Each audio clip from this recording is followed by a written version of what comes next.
पिछले क्लास में हमने आपको preparation of hydrocarbon, preparation of alkane by hydrogenation of unsaturated hydrocarbon बताया था। हमने ये बताया था कि आप अल्कीन और अल्काइन पर हाइड्रोजन को ऐड करके in presence of suitable catalyst alkene बना सकते हो। This is the first preparation method about which we have studied. Now we are going to study about other type of method of preparation of alkane. The second method of preparation of alkane is hydroboration. Hydroboration of alkene. Hydroboration of alkene. इस process में हम लोग करते क्या है, हम लोग अगर आपके पास कोई अल्कीन है CH2 double bond CH2,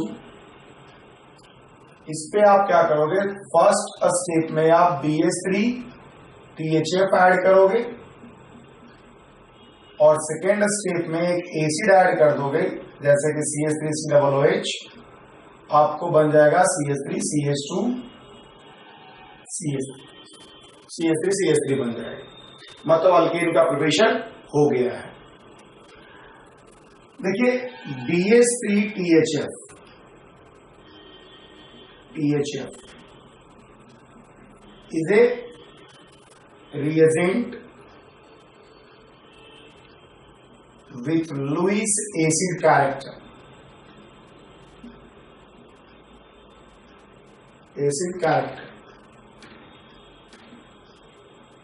And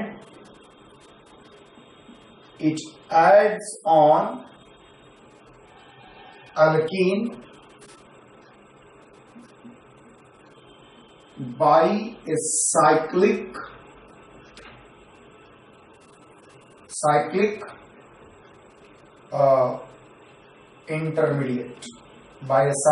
intermediate,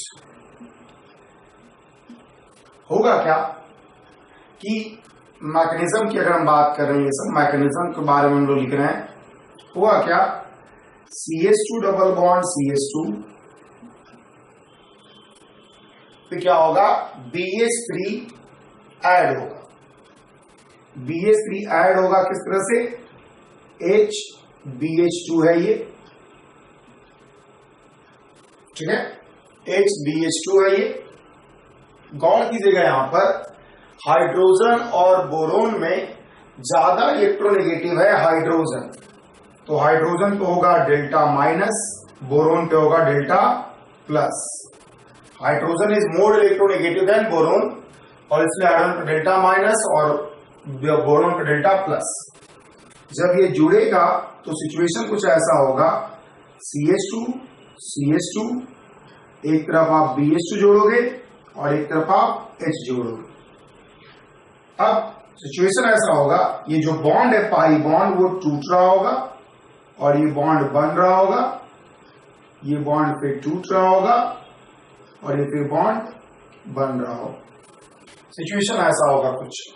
अब अल्टीमेटली क्या होगा, एक तरह से आपके पास सिचुएशन हो जाएगा CH2H और फिर CH2BH2, ठीक है, इसको हम CH3 लिख सकते हैं, ठीक है। ये आपका एडिशन हो गया BH2 का।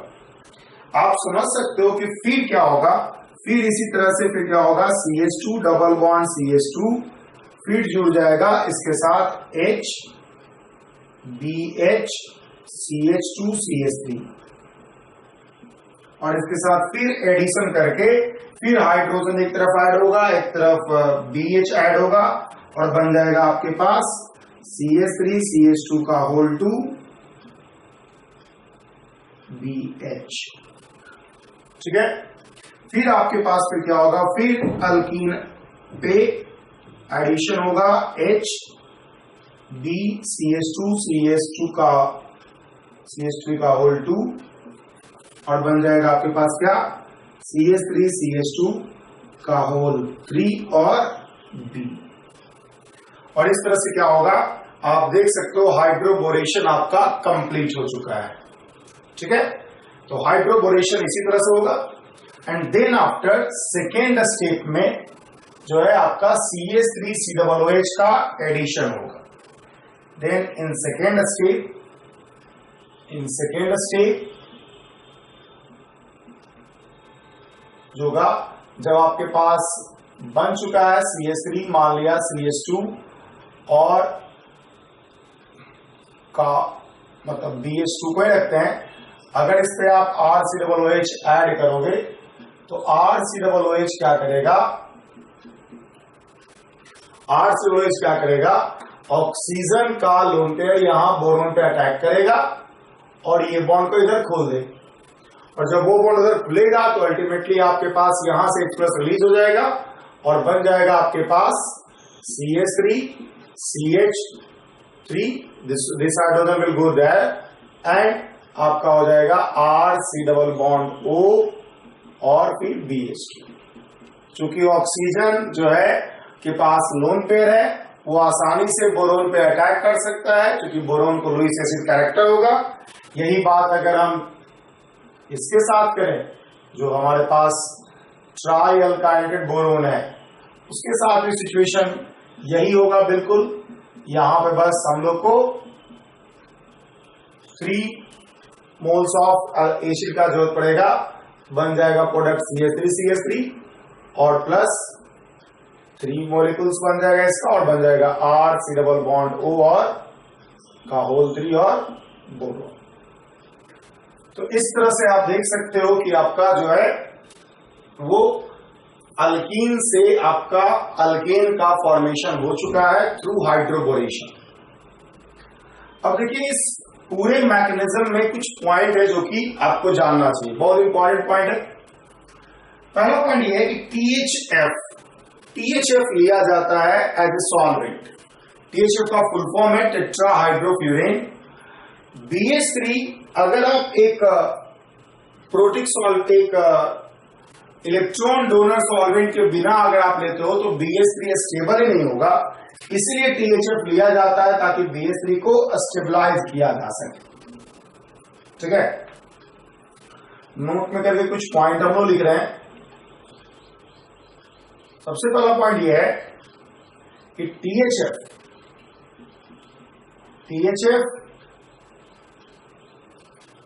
ठीक है, THF acts as solvent for BH3। THF जो होगा acts as solvent for BH3। THF जो होगा BH3 के लिए सॉल्वेंट की तरह बिहेव करेगा। होगा क्या, टेट्राहाइड्रोफ्यूरेन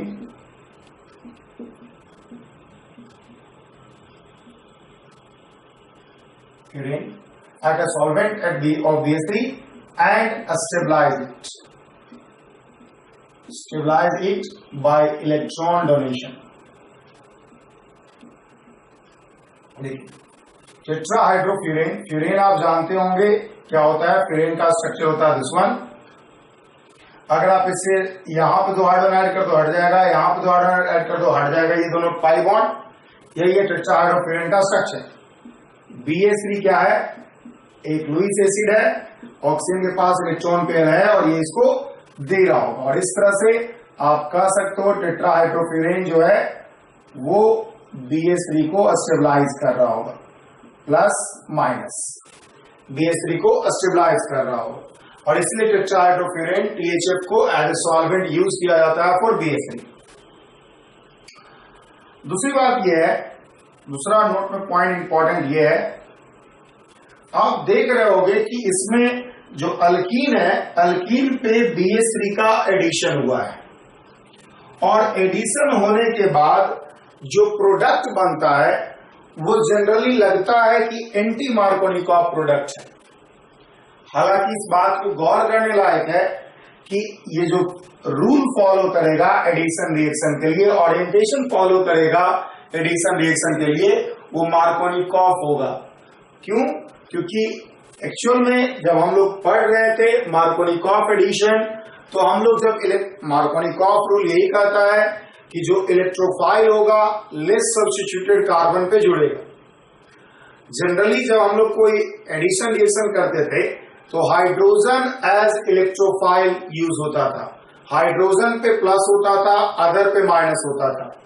यहां उल्टा केस है, यहां बोरोन पे प्लस है, डेल्टा प्लस है, हाइड्रोजन पे डेल्टा माइनस है, और इसलिए जब ये जुड़ेगा तो BH2 delta plus, BH2 delta plus जो होगा वो चूंकि इलेक्ट्रोफाइल है इसलिए वो लेस सब्स्टिट्यूटेड कार्बन की तरफ जुड़ेगा, और H डेल्टा माइनस यहां इलेक्ट्रोफाइल नहीं है बल्कि न्यूक्लियोफाइल की तरह है, वो मोर सब्स्टिट्यूटेड कार्बन की तरफ जुड़ेगा। ठीक है, ये पॉइंट ये है कि the hydroboration reaction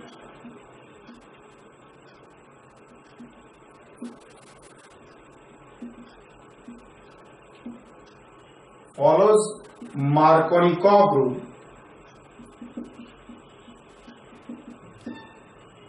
Rule of addition. ठीक है, the hydroboration reaction follows Markovnikov rule of addition, but the product form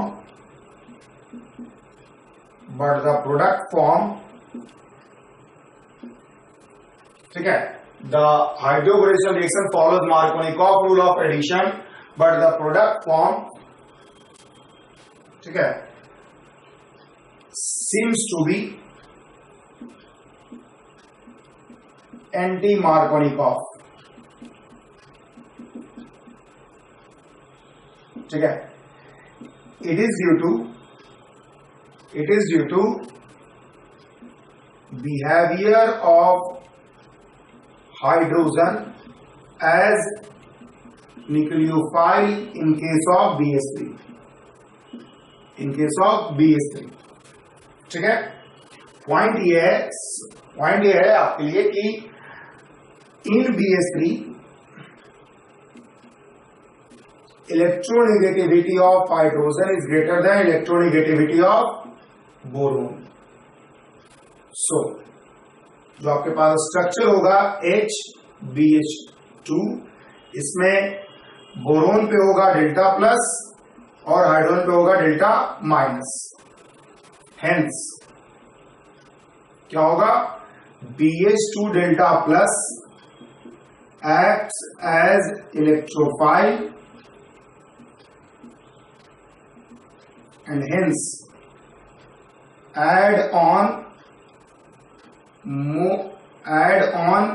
less substituted carbon,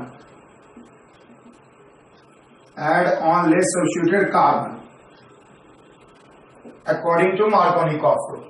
जो इलेक्ट्रोफाइल होता है वो लेस सब्स्टिट्यूटेड कार्बन पे जुड़ता है और इसलिए क्या होगा, उसी पे जुड़ेगा। लेकिन चूंकि आपको जनरली हाइड्रोजन एज इलेक्ट्रोफाइल आप पढ़े हो, इसलिए आपको लगता ऐसा है कि आपको ये मार्कोनिकॉफ रूल को फॉलो कर रहा है, जबकि ऐसा बिल्कुल नहीं है। ये मार्कोनिकॉफ रूल को ही फॉलो कर रहा है।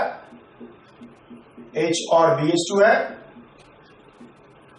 क्या होगा, ये ऐड होगा तो रूल के अनुसार ये डेल्टा प्लस है, ये डेल्टा माइनस है, तो रूल के अनुसार जो इलेक्ट्रोफाइल है वो क्या होगा, लेस सब्स्टिट्यूटेड कार्बन की तरफ जुड़ेगा, बन जाएगा CH3 CHH और फिर CH2 BH2। ठीक है, जो इलेक्ट्रोफाइल है, electrophile add on less substituted carbon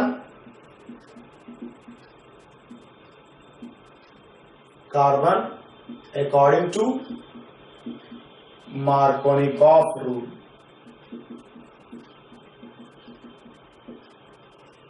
Markovnikov rule के अनुसार इलेक्ट्रोफाइल जो होगा लेस सब्स्टिट्यूटेड कार्बन पर जुड़ेगा। ठीक है, तो यही जो है हमारा एडिशन रिएक्शन है हाइड्रोबोरेशन के थ्रू, जिसमें कि फर्स्ट स्टेप में BH3 का एडिशन होता है on alkyne, and second step में एसिड क्या करता है, उसको प्रोटोनेट करके अल्कीन में कन्वर्ट कर देता है। ठीक है, तो आप इस तरह का ये एक तरीका हुआ अल्केन प्रिपरेशन का। आप देख सकते हो अल्टीमेटली हमने यही किया हुआ है। अगर आपके पास CH3 CH double bond CH2 है और इस पे आपने फर्स्ट स्टेप में BH3 THF ऐड किया, एक साइक्लिक ईथर है ये। आप THF की जगह कोई साइक्लिक ईथर भी ले सकते हो, कोई अदर ईथर भी ले सकते हो जो उसको स्टेबलाइज कर रहा हो, बस यही पॉइंट है। तो क्या होगा, यहाँ पे प्रोडक्ट बन जाएगा CH3 CH2 और इधर भी CH3। This is the final product. इसमें कि पहले आप देख ही रहो कि मैकेनिज्म के ऊपर में क्या हुआ है, BH2 ऐड हुआ है, 3 बार अगर एडिशन होगा, रिपीटेड होगा तो क्या होगा, बन जाएगा CH3 CH2 CH2 का होल 3 और फिर B, और फिर उस पर क्या होगा, एसिड अपना इलेक्ट्रॉन पेयर से अटैक करेगा ऑक्सीजन और अटैक करके उस पर H जाकर के जुड़ जाएगा। तो this is the second method of preparation of alkene. ठीक है, अब देखिए हम लोग अगला प्रिपरेशन मेथड पढ़ते हैं।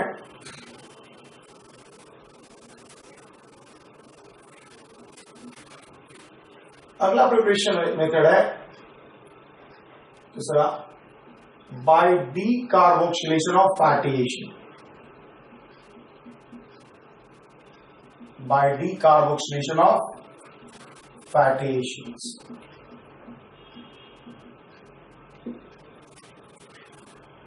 फैटी एसिड्स क्या होता है, एक even number of carbon atom contain करता हुआ एक लार्ज एसिड को हम लोग क्या कहते हैं, फैटी एसिड कहते हैं, जो कि एनिमल वर्ल्ड में, एनिमल वगैरह में पाया जाता है, ह्यूमन बॉडी वगैरह में पाया जाता है। ठीक है, तो a large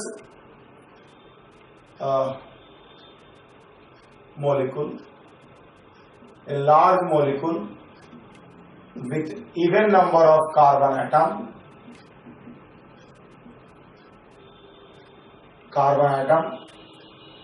and acid group found in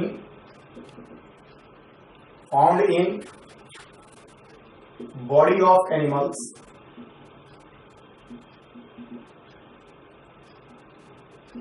it's called fatty acid।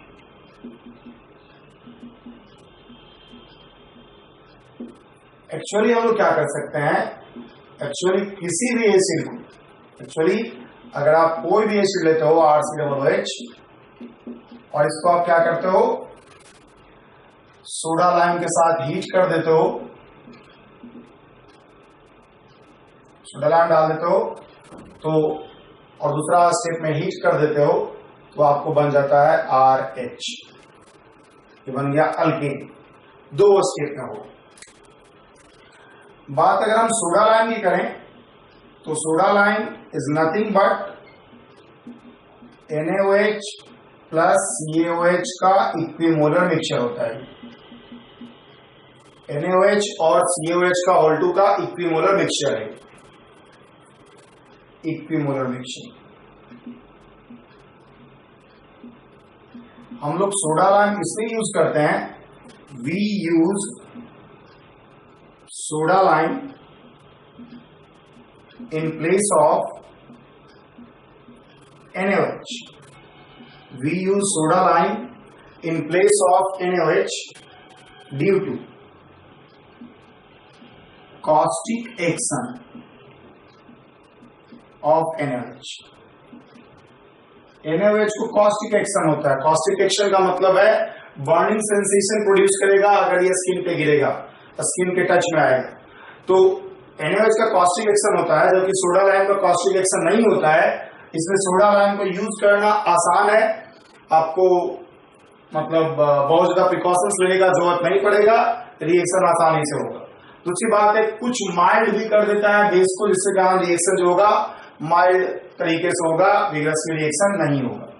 बाकी अल्टीमेटली पॉइंट यही है कि होगा क्या कि RCOOH पे अगर आप सोडा लाइम डालोगे, NaOH डालोगे, कहने का मतलब है तो होगा ये कि बन जाएगा RC double bond O minus Na plus, ठीक है, और प्लस वाटर। और उसके बाद क्या होगा, इसको अगर आप अब हीट करोगे तो बन जाएगा क्या R माइनस प्लस CO2, और फिर क्या होगा इस पे देखिए हुआ क्या, ये यहाँ पे इधर गया और ये यहाँ पे इधर गया, और R माइनस का फॉर्मेशन हुआ, CO2 गैस रिलीज हो गया जो वाटर के साथ रिएक्शन करके RH बना देगा। ठीक है, जो वाटर के साथ रिएक्शन करके क्या होगा, इस पे H प्लस अटैक कर जाएगा और आपको RH बन जाएगा। ठीक है, इस पे H प्लस अटैक कर जाएगा और RH बन जाएगा। जो H प्लस यहां से रिलीज हुआ था वो H प्लस अवेलेबल होगा as in the form of water, और वो क्या होगा, इस पे अटैक करके आपको RH का फॉर्मेशन हो जाएगा। तो अल्टीमेटली बहुत सिंपल सा रिएक्शन है, आप देख सकते हो कार्बन आयन के फॉर्मेशन के थ्रू हो रहा है। ठीक है, आपको कहा जाए CH3 COOH से आपको सोडा लाइम फर्स्ट स्टेप में डाला जाए, और सेकेंड स्टेप में आप क्या करते हो, इसको हीट करते हो तो आपको फॉर्मेशन हो जाएगा CH4 का और प्लस CO2 का। ठीक है, अल्टीमेटली हुआ यही है, जो कि पहले आपको मिथाइल एनायन बना है, उसके बाद फिर क्या हो गया, उस पर H प्लस का अटैक हुआ और वो CH4 बना लिया है। अगर आपके पास CH3 CH3 है, H C double bond O और COH है, इस पे अगर आप सोडा लाइम ऐड करते हो और हीट करते हो तो आपको बन जाएगा CH3 CH2 और फिर CH3 और प्लस CO2। जैसा कि आप देख रहे होंगे कि इस प्रोसेस में हो क्या रहा है कि आपको कार्बन एटम घट रहा है, एक CO2 बाहर निकल जा रहा है, एक कार्बन मॉलिक्यूल से बाहर निकल जा रहा है, और इसलिए इस रिएक्शन का यूज हम लोग किसी भी सीरीज में, कार्बोक्सिलिक एसिड सीरीज में ही नंबर ऑफ कार्बन एटम को घटाने के लिए यूज करते हैं। ठीक है, नंबर ऑफ कार्बन एटम को घटाने के लिए यूज करते हैं। नोट में जो इंपॉर्टेंट पॉइंट वो ये है कि अगर आपको क्या करना है, डीकार्बोक्सिलेशन कर रहे हो आप, तो आप नंबर ऑफ कार्बन एटम घटा रहे हो इन एनी मॉलिक्यूल। ठीक है, in decarboxylation reaction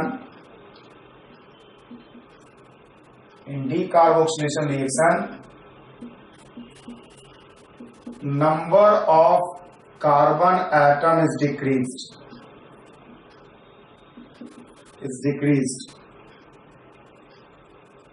as CO2 evolve out. Hence decarboxylation reaction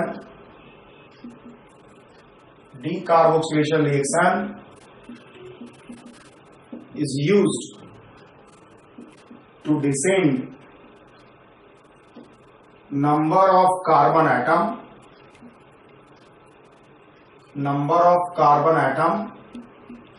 in a series। Number of carbon atom घटाने के काम में आता है डीकार्बोक्सिलेशन रिएक्शन। ये पहला नोट है। दूसरा एक इंपॉर्टेंट पॉइंट है नोट करने लायक कि डीकार्बोक्सिलेशन एसिड का कार्बन आयन फॉर्मेशन के थ्रू होता है, और इसीलिए कोई ऐसा फैक्टर जो कार्बन आयन को स्टेबलाइज कर रहा होगा उसमें डीकार्बोक्सिलेशन रिएक्शन बहुत आसानी से होगा।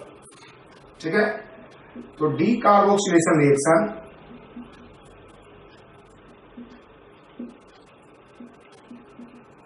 occur through carbon ion formation।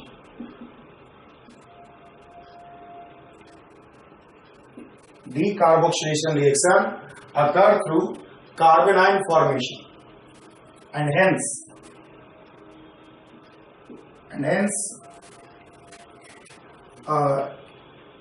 any factor which stabilize carbon ion, ठीक है, will enhance the ease of decarboxylation reaction।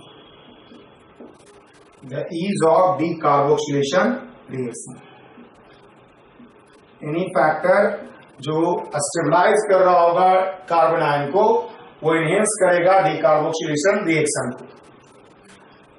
जैसे कि अगर आपसे पूछा जाए कि किसमें डीकार्बोक्सिलेशन आसानी से होगा, जैसे कि अगर हम क्वेश्चन देते हैं, right the order of decarboxylation reaction,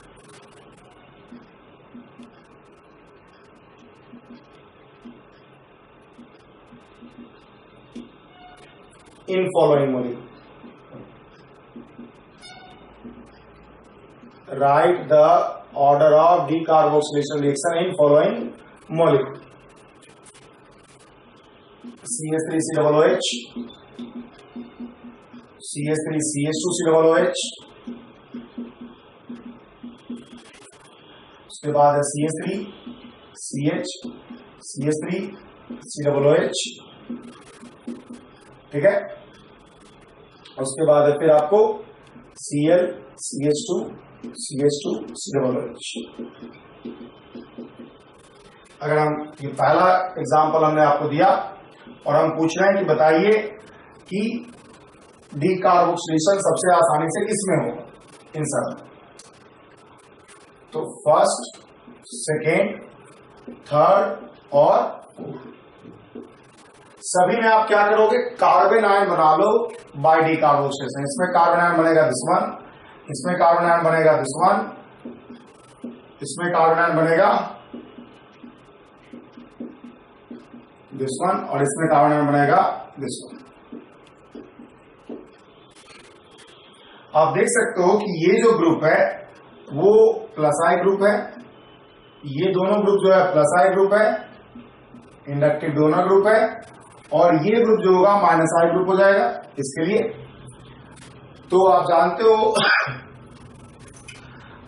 हो कि कार्बन आयन का स्टेबिलिटी एक्सेप्टर के द्वारा बढ़ता है, डोनर के द्वारा घटता है।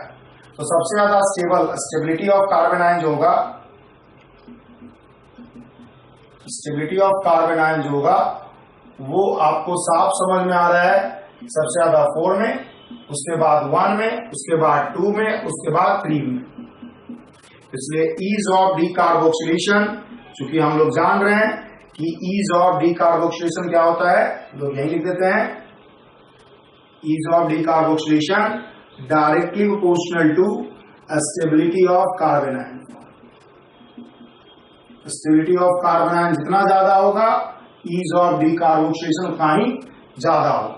तो ईज ऑफ डीकार्बोक्सिलेशन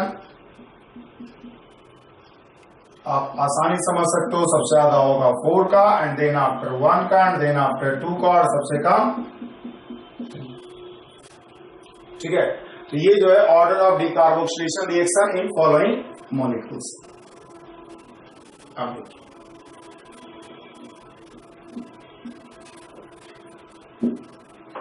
दूसरा क्वेश्चन देते हैं इसी तरह से आपको। CH3 CH2 C double bond OH, CH3 C double bond O, CH2 C double bond OH, NO2 CH2 C double bond OH, ठीक है, HO C double bond O, CH2 C double bond OH। First, second, third and fourth. फिर वही सब में आप carbon ion का formation करके दिखाओ। इसमें कार्बन आयन बनेगा CH3 CH2 माइनस, इसमें कार्बन आयन बनेगा CH3 C double bond O CH2 minus, इसमें कार्बन आयन बनेगा NO2 और CH2 माइनस, और इसमें कार्बन आयन बनेगा HO C double bond O और CH2 माइनस। इन चारों मॉलिक्यूल में अगर हम ये देखना चाहें कि बताइए स्टेबिलिटी ऑफ कार्बन आयन सबसे ज्यादा क्या है, स्टेबिलिटी ऑफ कार्बन आयन हम देख रहे हैं, और जो स्टेबिलिटी ऑफ कार्बन आयन होगा वही आपका ईज ऑफ डीकार्बोक्सिलेशन भी होगा। आप समझ सकते हो। देखिए गौर कीजिएगा कि ये जो है एक -N ग्रुप है, इसके लिए एक्सेप्ट होगा। ये भी एक -N ग्रुप है, और ये भी एक -n ग्रुप, यहां पे जबकि एक प्लस आई है। तो ये तो साफ है कि सबसे कम जो होगा वो 1 में होगा। ठीक है, अब देखिए इन तीनों में सबसे ज्यादा -m होगा NO2 का, इसलिए सबसे ज्यादा होगा स्टेबल थर्ड। अगर हम 2 और 4 में कंपेयर करें तो यहां भी C डबल बॉन्ड O है, यहां भी C डबल बॉन्ड O है, लेकिन इस C डबल बॉन्ड O को इधर से इलेक्ट्रॉन मिलने का टेंडेंसी है, इसलिए उधर से वो इलेक्ट्रॉन कम लेगा, और कम लेगा तो कम स्टेबलाइज करेगा, और इसलिए क्या होगा, ऑर्डर हो जाएगा 1 के बाद 4, 4 के बाद 2 और सबसे ज्यादा 3। तो this is the order of decarboxylation. यही ऑर्डर जो होगा सेम जो होगा ऑर्डर ऑफ डीकार्बोक्सिलेशन भी होगा। जो स्टेबिलिटी ऑफ कार्बन आयन होगा वही ऑर्डर ऑफ डीकार्बोक्सिलेशन होगा, क्योंकि हम लोग जानते हैं कि जो डीकार्बोक्सिलेशन होता है वो directly proportional to stability of carbon ion होता है। एक्चुअल में गौर करने वाली बात यह है कि जब भी एक ऐसा सिचुएशन हो कि एक strong electron acceptor group present हो एट अल्फा पोजीशन, इसके अल्फा पोजीशन पे अगर कोई strong electron acceptor group present हो, या कह सकते हो बीटा पे इलेक्ट्रॉन एक्सेप्टर हो, तब क्या होता है, डीकार्बोक्सिलेशन बहुत आसानी से हो जाता है। तो actually if a strong electron withdrawing group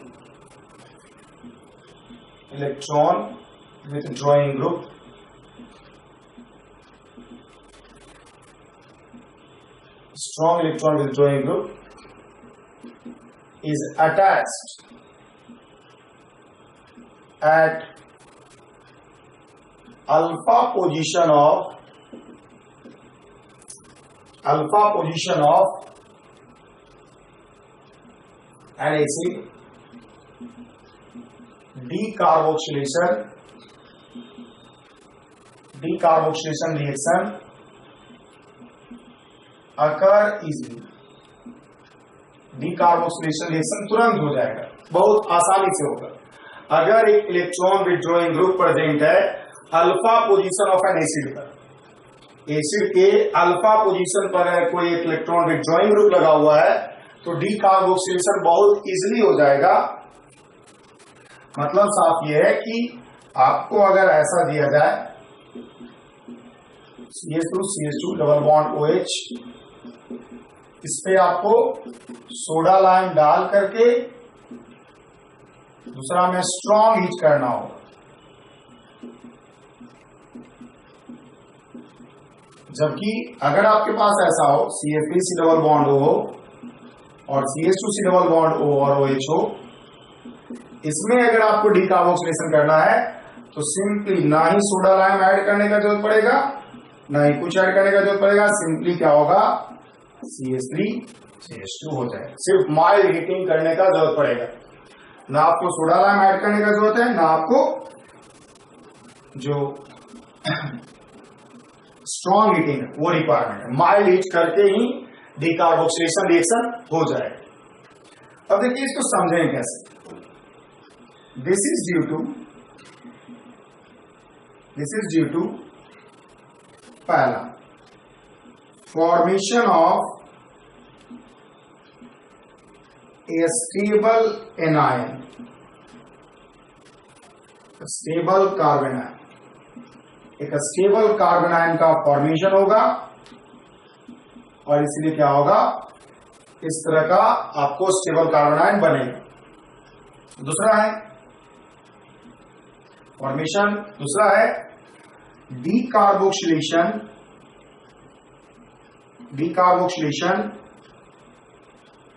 occur through, decarboxylation हो रहा होगा, जो अकर कर रहा होगा थ्रू साइक्लिक, आप साइक्लिक कह सकते हो,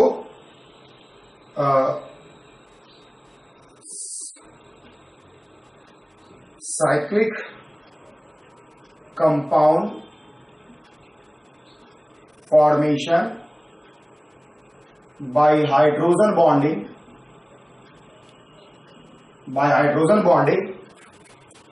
and finally enol formation. यहां पे डीकार्बोक्सिलेशन जो हो रहा होगा, पहले एक साइक्लिक कंपाउंड बन रहा होगा हाइड्रोजन बॉन्डिंग के थ्रू और फाइनली इनॉल फॉर्मेशन हो रहा होगा। जैसे कि अगर हम इसको दिखाना चाहें तो आप देखिए, CH3 C double bond O है, CH2 है, ये हो जाएगा OH और डबल बॉन्ड O। होगा क्या, इसके बीच में हाइड्रोजन बॉन्डिंग होगा ये सिचुएशन, ये बॉन्ड इधर खुलेगा, ये बॉन्ड इधर खुलेगा और ये बॉन्ड इधर खुलेगा। अब गौर कीजिएगा, बन जाएगा इस पूरे इलेक्ट्रॉन मूवमेंट को गौर कीजिए, बनेगा CH3 CO और H, ये बॉन्ड इधर खुला माइनस, ये बॉन्ड इधर खुला प्लस, वो CO रिलीज हो गया और यहां पे हो गया CH2, ये हो गया इनॉल और प्लस CO2 रिलीज हो गया। ठीक है, तो आप देख सकते हो कि एक साइक्लिक कंपाउंड का फॉर्मेशन हो रहा है थ्रू हाइड्रोजन बॉन्डिंग, और जिससे कि फिर डीकार्बोक्सिलेशन आसानी से हो जा रहा है और फिर ये क्या होगा, इनॉल आपका कीटो फॉर्म में आ जाएगा। फिर ये इनॉल जो होगा आपका कीटो फॉर्म में आ जाएगा, बन जाएगा CH3 C double bond O और CH3। ठीक है, तो दो रीजन है। पहला तो ये है कि आपका जो कार्बन आयन बन रहा है वो बहुत स्टेबल है, दूसरा जो साइक्लिक कंपाउंड फॉर्मेशन हो रहा है थ्रू हाइड्रोजन बॉन्डिंग, उसके कारण से डीकार्बोक्सिलेशन आसानी से हो जाएगा थ्रू इनॉल फॉर्मेशन। जैसे देखिए, इसी की बात करते हैं हम NO2, अगर हम इसमें बात करें तो इसमें वही होगा, आप OH इधर लिखो और डबल बॉन्ड ये है, फिर हाइड्रोजन बॉन्डिंग होगा इसके बीच में, इलेक्ट्रॉन मूवमेंट ऐसा होगा, ये इधर मूव करेगा और ये इधर मूव करेगा, अल्टीमेटली आपको बन जाएगा क्या, अल्टीमेटली आपको बन जाएगा O हो जाएगा NOH डबल बॉन्ड CH2 और प्लस CO2 रिलीज हो जाएगा, CO2 ऐसे गैस रिलीज हो जाएगा। अब क्या होगा, ये बॉन्ड इधर आएगा और ये बॉन्ड इधर आएगा, बन जाएगा इनॉल से, आपको इनॉल नहीं है, ये नाइट्रोसो फॉर्म, नाइट्रो का इनॉल फॉर्म है, टोटोमर्स है, तो आपको ये जो है आपका फाइनल प्रोडक्ट बन गया। तो इस तरह से आप देख रहे हो कि अगर एक एक्सेप्टर ग्रुप रहा अल्फा पोजीशन पर एक एक्सेप्टर ग्रुप रहा अटैच, तो डीकार्बोक्सिलेशन रिएक्शन बहुत आसानी से होता है। सिंपली माइल्ड हीट करके भी आप डीकार्बोक्सिलेशन रिएक्शन को करवा सकते हो। इसलिए अगर मान लिया आपको ये कंपाउंड दे दिया जाए और बोला जाए बताइए प्रोडक्ट क्या होगा, COOH और COOH, इसको आप सिंपली हीट करोगे तो होगा क्या, आप गौर कीजिए, इस COOH के अल्फा पोजीशन पर इधर भी एक एक्सेप्टर है और इधर भी एक एक्सेप्टर है।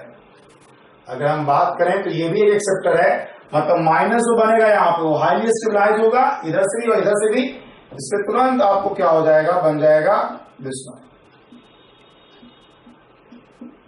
तुरंत CO2 बाहर निकल जाएगा। क्योंकि आप समझ सकते हो ये क्या हो गया है, ये माइनस बहुत ज्यादा स्टेबल है। उसके बाद फिर क्या होगा, फिर आप गौर करोगे इस COOH के अल्फा पोजीशन पे भी एक एक्सेप्टर ग्रुप लगा हुआ है, इसलिए तुरंत ये माइल्ड हीट करके आप देखोगे कि आपका कीटोन फॉर्म बन जाएगा। तो इस तरह से आप देख सकते हो कि अगर एक इलेक्ट्रॉन एक्सेप्टर ग्रुप प्रेजेंट है at alpha position of a carboxylic acid group, then decarboxylation easily occur only through mild heating. सिर्फ माइल्ड हीटिंग करके ही आप क्या कर सकते हो, डीकार्बोक्सिलेशन रिएक्शन करवा सकते हो। तो इस तरह से हमने दो मेथड आपको बताया आज और preparation of alkanes, first hydroboration का method and second decarboxylation of fatty acids. Next type of method of alkane preparation हम लोग अगले क्लास में स्टडी करेंगे।